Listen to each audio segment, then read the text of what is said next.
matataas din yung mais ng ating neighbor, oh. At tigdadalawa pa yung bunga dito sa labas. Ganyan po yung mais na decalb kapag nasa gilid. Bumubunga po siya ng dalawa. Nasa gilid at naarawan. Ganyan po yung kanyang bunga. Hindi po sila dito nagpo-foliar. Abono patubig lang po sila. At po yan.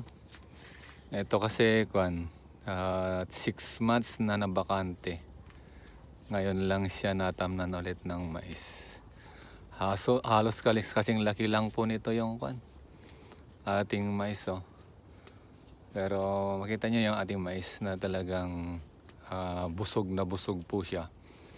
Hindi pa siya namumulaklak pero halos kasing laki